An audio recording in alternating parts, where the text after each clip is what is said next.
Qual é a sua opinião sobre menos de 1% da população do Brasil possuir 28% do território brasileiro?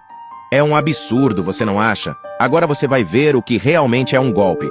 Uma jogada que vai, em tese, tirar 1/4 do território brasileiro das pessoas que compraram esses terrenos e irá repassar para os índios, que servirão de fachada para o Estado, atualmente o governo Lula, ser literalmente dono de quase tudo. Cada pessoa que está nesse 1% seria dona de aproximadamente 75 hectares de terra, o que equivale a praticamente 100 campos de futebol. É isso que alguns ministros do Supremo Tribunal Federal e o governo Lula querem fazer com o Brasil, ao tentar acabar com o marco temporal.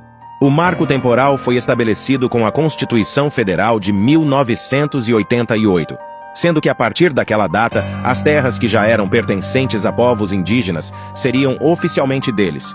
E as demais propriedades que num passado distante permaneceram a tribos indígenas, mas que ao longo das décadas foram vendidas, continuariam sendo dos proprietários que adquiriram as terras.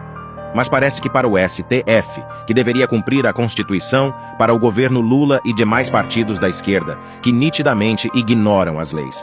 E para a grande mídia, principalmente a Rede Globo, que em suas matérias passa a impressão de que o mundo só surgiu no ano de 1500 e tudo o que temos deve ser repassado para os povos indígenas, tudo que foi estabelecido com a Constituição de 1988 não tem valor.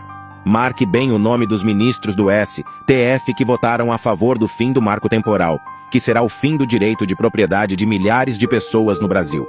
Os ministros que votaram a favor foram Alexandre de Moraes, Gilmar Mendes, Edson Fachin, Luiz Roberto Barroso, Cristiano Zanin, Dias Toffoli, Luiz Fux e Rosa Weber. Agora a votação está no Senado. Mas Lula já disse que se os senadores quiserem manter o que foi estabelecido na Constituição, no caso, manter o marco temporal, ele irá vetar a decisão do Senado e irá mandar novamente para o STF aprovar. Lula quer que 28% do território brasileiro pertença a índios. Se Lula e o STF conseguirem destruir o marco temporal, o Brasil poderá virar pó. Agricultores que possuem terras por gerações e produzem comida para os brasileiros irão perder suas propriedades e faltará comida para o povo brasileiro.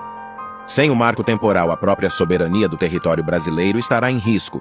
Milhares de pessoas vão ter que abandonar as suas casas, pois a partir da derrubada do marco temporal, dependendo da localização onde foram construídas, elas irão pertencer a índios. Com isso, existe grande chance de uma guerra civil começar no Brasil, onde infelizmente milhares de pessoas podem perder a vida. Enfim, se você achava que tudo iria ficar ruim a partir desse ano, você pode dobrar, triplicar a meta. Pois se o marco temporal for aprovado, o próprio território brasileiro estará em risco. E pior, o caos terá a aprovação de alguns ministros do STF e também com a aprovação daquele que assumiu o cargo de presidente em janeiro desse ano, Lula. Muitas pessoas que fizeram o L vão carregar uma culpa gigantesca por décadas. Se derrubarem o marco temporal, cada índio brasileiro poderá ser proprietário de 75 hectares de terra, equivalente a 100 campos de futebol.